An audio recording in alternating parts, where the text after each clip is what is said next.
किसी भी सेल में आप दो फेस बना दो, एक बना दो एम फेस और दूसरा आप बना दो इंटरफेस। अगर मैं आपको प्रॉपरली बताऊं, लोग बोलते हैं दो एम फेस के बीच में, मैं ऐसा बोलूंगा end of one M phase and start of another M phase. Hello everyone, आप में से बहुत सारे बच्चों ने नीट 2020 दिया है और बहुत सारे बच्चे नीट 2021 के लिए अपीयर हो रहे हैं। मैंने ऐसे बच्चों से बात की, उनके मन में जाना कि वो क्या सोचते हैं बायोलॉजी को लेकर और क्या उनका मानना है, कैसे सवाल उनके मन में आते हैं कि बायो को कैसे प्रिपेयर करें, कैसे उसमें मैक्सिमम स्कोर करें। ऐसे बच्चों से डिस्कशन करने के बाद मैंने ये पाया कि उनके दिमाग में मेनली 3 सवाल हैं जो मेनली घूमते हैं। उन सवालों को हम जब देखते हैं कि कौन से ऐसे सवाल हैं, उसमें सबसे पहला सवाल जो अक्सर बच्चे मेरे से पूछते हैं कि क्या सिर्फ एनसीईआरटी को रीड करने से पूरी नॉलेज आ जाएगी। मैं कहता हूं नहीं, आपको एनसीईआरटी को समझना पड़ेगा।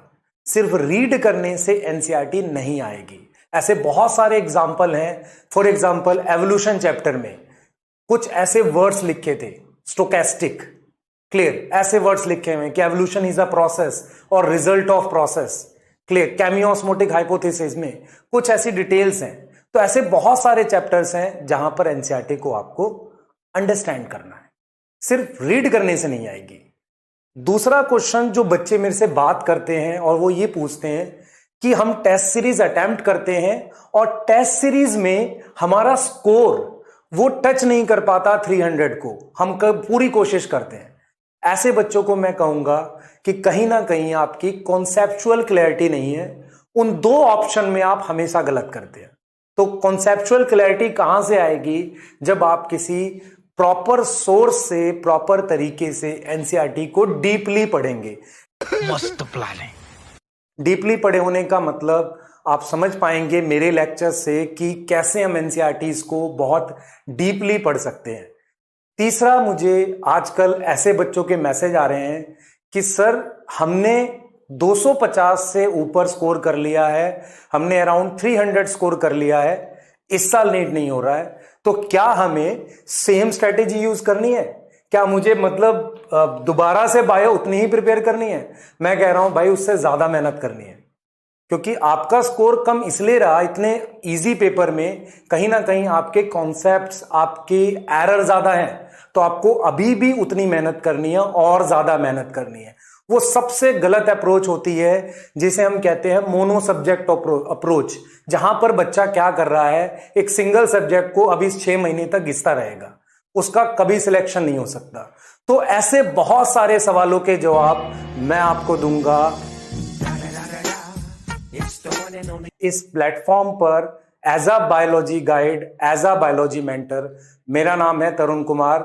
मैंने अपने 11 ईयर के एक्सपीरियंस में बहुत सारे बच्चों को गाइड किया है, प्रॉपरली एनसीईआरटी पढ़ाई है और उससे उन्होंने वो अचीव किया है कि वो अब इंडिया के टॉप मेडिकल कॉलेजेस में है। मैं ये जरूर बोलूंगा कि एक प्रॉपर गाइड के थ्रू आपको सही रास्ता मिलेगा, चलना आपको पड़ेगा। अब सवाल ये है कि अब नीट 2020 ओवर हो चुका है, क्लियर। सिचुएशन ये है कि नीट 2020 ओवर हो चुका है। आप खड़े कहां पर हैं, जरा इस पे बात कर लेते हैं। सबसे पहले आपके पास आपका एक्सपेक्टेड स्कोर है। 3 चीजें आपके पास हैं। आपके पास आपका एक्सपेक्टेड स्कोर है, एनटीए ने की निकाल दी है, आपके पास आपका एक्सपेक्टेड स्कोर है। दूसरा, आपको अभी भी सिलेबस को लेके कंफ्यूजन है, क्योंकि एनटीए ने अभी तक नेक्स्ट नीट का सिलेबस नहीं बताया। उन्होंने कुछ सिलेबस माइनस किया 11th-12th में से, तो क्या आएगा वो नहीं बताया, क्लियर।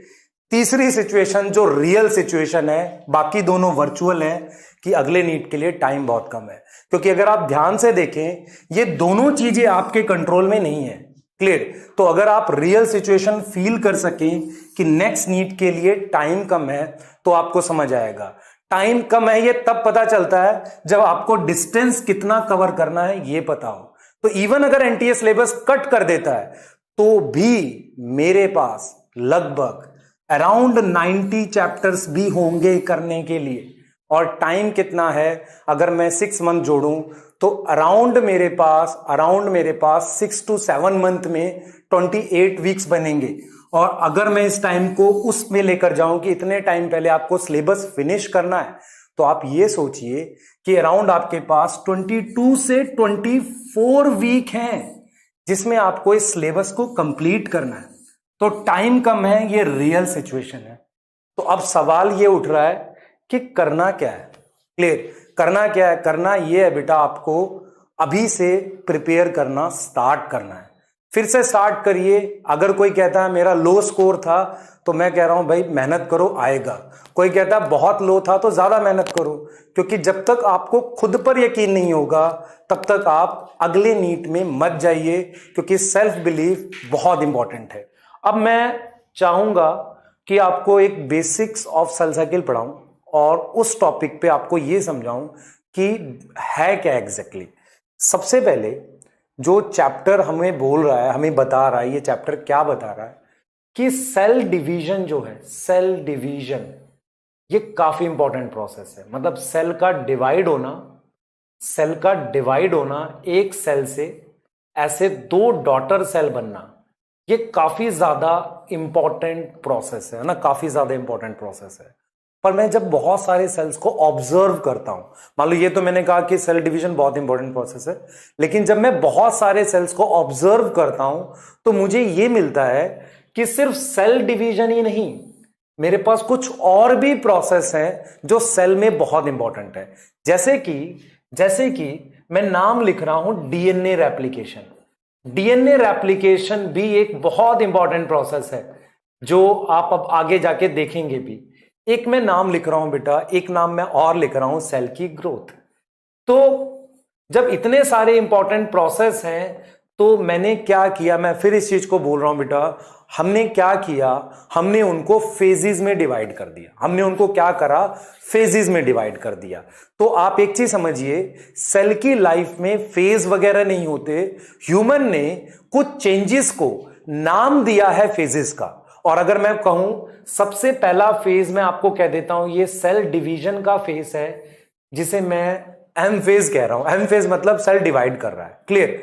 तो हमने क्या किया, इस पॉइंट पर देखिए, एक चीज समझिए, बच्चे गलती करते हैं इसमें कि वो ये नहीं समझ पाते कि इसमें डायरेक्शन है, तो हम लोग कैसे बात करते हैं। देखिए मैं क्या बताऊं आपको भी, इस सेल साइकिल में हमारे पास डायरेक्शन है, ठीक है। तो ये एम फेज यहां एंड हो रहा है, ठीक है। तो मैं ये कहूंगा कि सेल डिवीजन जो है एक बहुत एक्टिव प्रोसेस है, जो यहां पॉइंट ए पर फिनिश हो रहा है। यहां से लेकर आप पॉइंट बी तक आ गए, इसमें उतनी एक्टिविटी नहीं है, तो इसको मैं नाम दे सकता हूं इंटरफेस। तो मैं ये कह रहा हूं बेटा, किसी भी सेल में सबसे पहले मैं 2 पार्ट में उसे डिवाइड करूं। मैं कहूं कि एक एक्टिव सेल डिवीजन हमारे पास हो रही है, और वो एक्टिव सेल डिवीजन वाला फेज कौन सा है हमारे पास, ध्यान से देखो बेटा, एक्टिव सेल डिवीजन वाला फेज कौन सा है, एम फेज।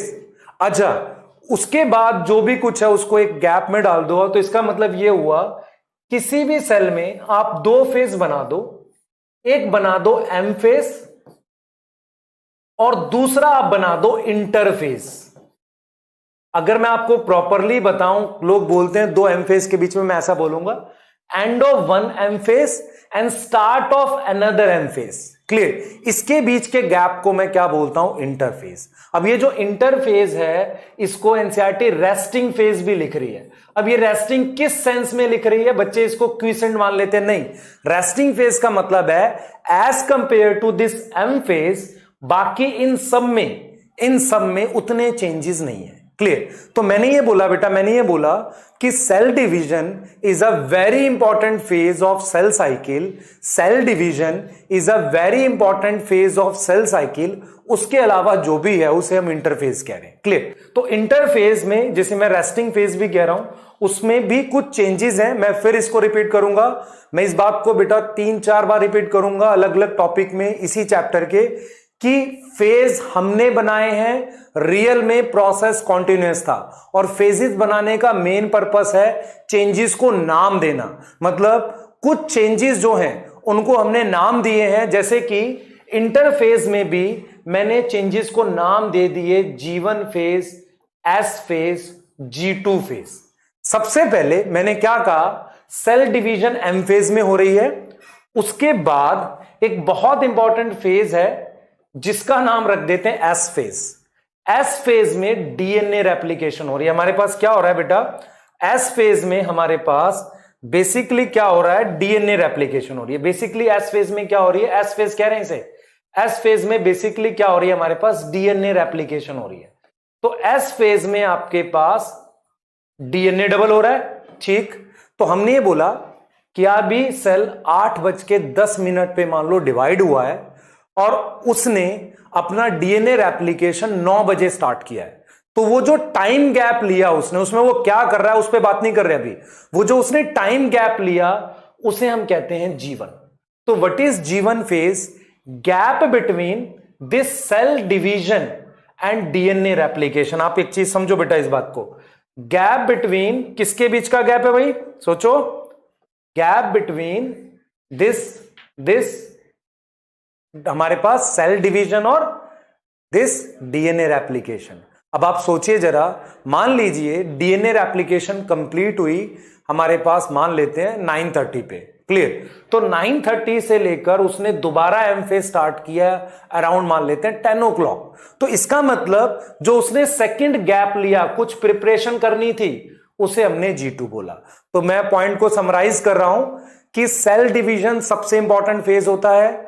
हमने अदर जो चेंजेस देखे उनको पहले इंटरफेज में रख लिया। इंटरफेज को मैं रेस्टिंग फेज भी बोलता हूं क्योंकि as compare to cell division उतने बदलाव सेल में मुझे नहीं दिखते, क्लियर। फिर मैंने क्या किया, इंटरफेज में देखा एक बहुत इंपॉर्टेंट फेज है जिसे मैंने एस फेज बोला। एस फेज का मतलब सिंथेसिस, सिंथेसिस मतलब कुछ बना रहे हैं, सिंथेटिक फेज, हम कुछ बना रहे हैं, बना क्या रहे हैं, डीएनए डबल कर रहे हैं। तो एस फेज में डीएनए रेप्लिकेशन कर रहे हैं। तो G1 क्या है, हमारे पास गैप है M और S के बीच में। हम उल्टा नहीं बोल सकते because this cell cycle have direction. आप अपोजिट बात नहीं कर सकते। आपको बेटा साथ के साथ नोट्स बनाने हैं और प्रॉपरली चीजों को समझना है। जैसे टॉपिक खत्म होगा नोट्स रीड करने हैं और एनसीईआरटी पढ़नी है। आपको एक एक पॉइंट क्रिस्टल क्लियर होगा, मैं सारे पॉइंट डिस्कस करूंगा एनसीईआरटी के, पर आपको क्या करना है, चीजों को समझना है। बिकॉज अंडरस्टैंडिंग ही वो उस मिस्टेक को कम करेगी जो आपके मार्क्स डिक्रीज करते हैं। टॉपिक की प्रॉपर अंडरस्टैंडिंग चाहिए और हम एकदम जीरो से बेसिक से आपको चीजें समझा रहे हैं।